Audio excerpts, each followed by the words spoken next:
이번 편은 지난 2편에 이어 마지막 3편이 되겠습니다. 마지막 3편은 부실화되어가는 재무적 구조 문제하고요. 다음에 향수기업을 위해서 한우물 경영이 과연 최선인가라고 하는 문제가 있고요. 백년 기업을 위한 전문가들은 어떤 조언을 하고 있는지 하는 문제고요. 그 상황에서 후계자는 어떻게 해야 하는지 하는 문제를 검토하겠습니다.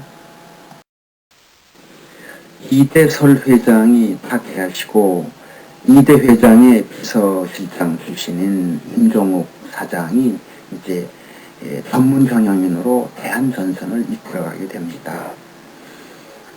이대설 회장이 돌아가신 지 3년 후, 즉 2005년 10월에 임 사장은 이런 얘기를 하죠.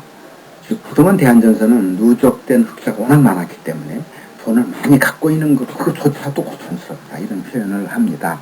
그리고 이제 그분은 본업과 관련되지 않는 소위 사업화를 주도하게 됩니다. 그때 초기에는 상당한 이익을 얻죠.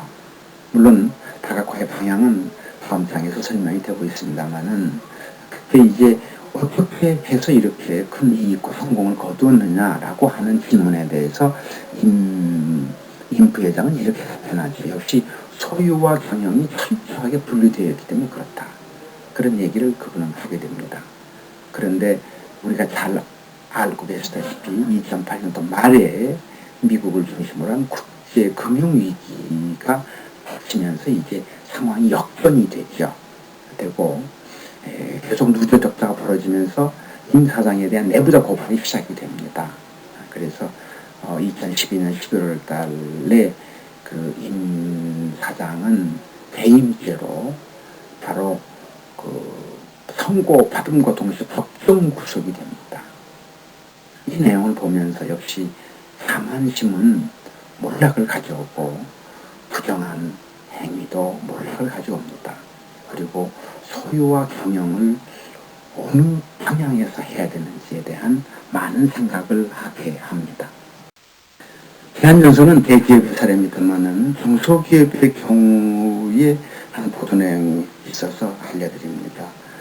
2009년도 SBS에서 방송됐던 내용인데, 한학경제의 그 장 회장께서 사내의 한 중역을 이제 후계자로 선정하려고 집을 찾아갔었는데, 그때 그 집에 그 해당 중역이 별도 법인을 설립을 해서 경영하고 있는 것을 발견하게 됩니다. 그래서 굉장히 실망된 표정으로 돌아오면서 그 역시 그 중소기업의 CEO를 어떤 사람을 시켜야 되겠느냐라고 하는 문제에 대해서 굉장히 고민하는 그런 모습도 우리가 보도 내용에서 볼 수가 있습니다.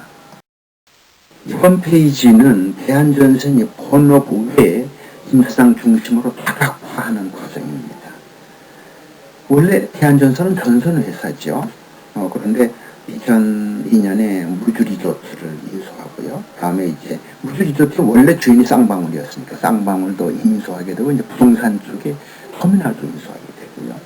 그리고 이제 건설회사도 그때 명재건설도 인수하게 되고, 그러니까 본업과 관련되지 않는 업종의 을 많이 인수하는 과정을 볼 수가 있고요. 그리고 5,100억 가까이를 들여서 이제 이탈리아 전선 관련 업체도 M&A 대상에 들어가긴 합니다. 2008년 금융위기가 시작되면서 이제 대한전선의 부채 비율을 보면 그 다음 해에는 350%대, 그리고 그 해, 그러니까 2009년도 그 이후에 거의 400%, 300%, 400%, 뭐 이 정도 수준이 되면서 이제 정부 입장으로서는 그 금융권들로 통해서 그 부실이 전이되지 않도록 대기업들에게 본격적인 구조조정을 해라, 이런 영향이 떨어집니다. 떨어지는데 이때 그 이제 자산을 매각하게 되는데, 이탈리아 전선업체의 경우는 이제 5천억에 인수를 해서 3,500억에 파니까 벌써 거기서 한 1,500억, 600억 정도 손실을 보게 되고, 그리고 무주 리조트도 매각 대상이 되죠. 물론 무주 리조트는 한참 후에 매각이 됩니다만은, 이러면서 이제 정부의 압력에 의해서 소위 이 대기업의 구조조정에 들어가게 됩니다. 세계적인 기업으로 발전하고 있는 삼성전자의 경우 과연 본업 외 다른 업종의 비중은 얼마나 될까라고 하는 부분입니다. 이 내용을 보면 역시 그 이자 비용 또는 각종 돈의 흐름으로 나타나는 그 외에는 전혀 다른 업종에 투자하지 않는 그런 경우를 볼 수가 있습니다. 즉, 영업 외 비용과 영업 외 수익은 매출의 0.2% 정도 되죠. 앞에 말씀드린 삼성전자의 경우는 0.2% 됩니다. 그런데 대한전선의 경우는 내용을 보십시오. 뭐 이건 비교할 수 없는 어마어마한 수치고, 그리고 그 내용들을 보면 본업과 거의 상관이 없는 그런 업종에 엄청난 그 돈들이 왔다 갔다 하는 경우를 볼 수가 있습니다.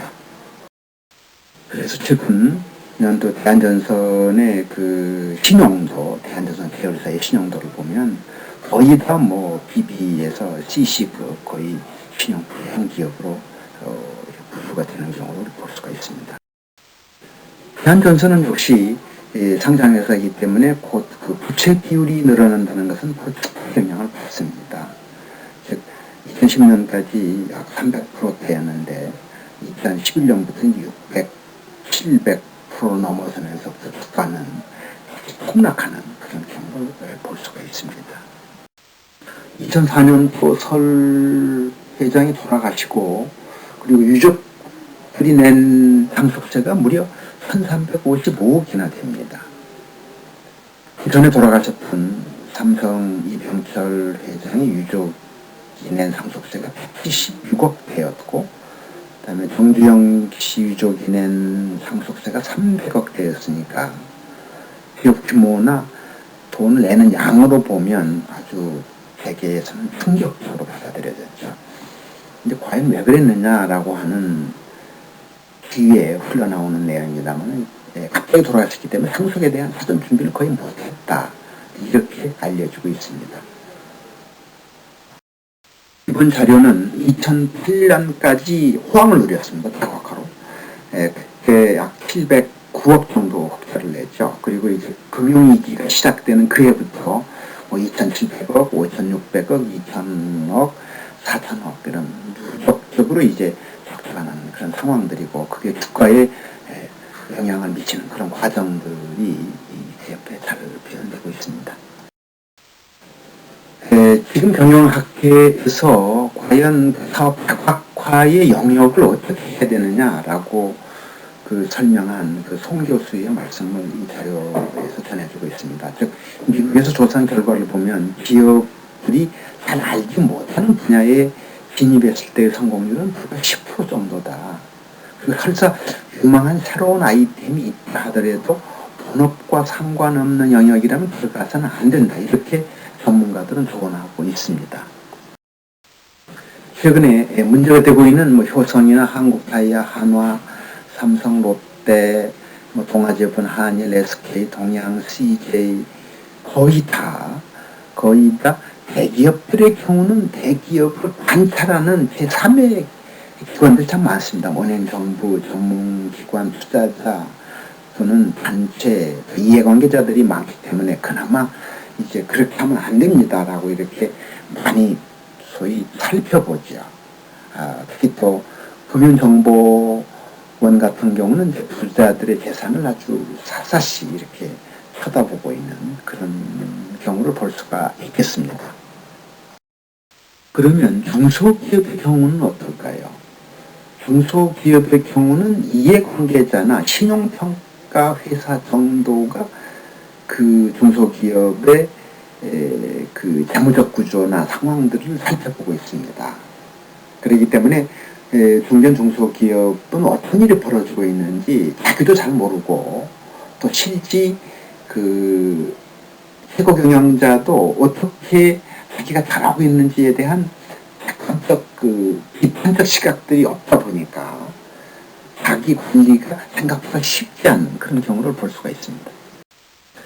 이게 그 대한전선의 흥망을 보면서 MB경제연구소가 소위 한국의 20대 장수기업의 특징들을 5가지로 분류를 했는데, 이 중에 중요한 소위 한물 경영, 그리고 외형보다도 역시 숫자에 승부한 내실경이 중요하다, 이런 것을 알게 되었고요. 그리고 마지막으로 그 소위 기업의 사회적 책임 문제가 상당히 크게 대표된다는 것을 우리는 알 수가 있습니다. 다음 자료는 소위 세계에서 장수기업을 가장 많이 가지고 있는 일본의 그 장수기업의 특징들을 6가지로 분류해 준 자료입니다. 참고해서 살펴보시길 부탁드립니다. 다음 자료는 중요한 기업 영위를 위한 세계적인 전문가들이 보는 시각들입니다. 아주 잘 쓰여진 자료입니다. 이것은 각 항목별로 별도로 살펴보시고 연구할 가치가 있다고 이렇게 생각이 듭니다. 지난번 대한전선이 몰락하고 난 이후에 한국 경제의 한 컬럼니스트가 쓴 내용입니다. 과연 사장이 유보됐을 때 어떤 일이 벌어지는지 이런 내용들을 아주 잘 표현해 놨기에 제가 이것을 간단하게 서술해 두었습니다. 중소중견기업 후계자를 가르치고 있는 제 입장에서 그 후계자들과 자주 이런 얘기를 듣습니다. 창업자의 사업은 흥미가 없다. 그리고 현 사업은 미래가 어둡다. 그렇게 생각을 하죠. 그래서 가업 승계에서 그 업의 승계를 받고 싶지 않다. 이런 내용들을 많이 얘기를 합니다. 다음 내용은 제가 후계자 여러분들한테 교육할 때 아주 힘주어 말하는 부분입니다. 창업자의 사업이 싫다. 현 사업의 미래는 어둡다. 그러니 아버지가 축적에는 재산을 가지고 나는 다른 사업을 하겠다. 현 사업은 접고 싶다. 이런 표현을 많이 합니다. 그러나 현실적으로 불가능하죠. 이 생각이 후계자와 창업자 간에 깊은 골이기도 합니다. 바로 이런 깊은 골 때문에 가업에서 이대로 넘어가는 시점에서 70~80%가 망하게 되고, 그리고 가업이 장수하기가 매우 어려운 그런 사유로 보여집니다.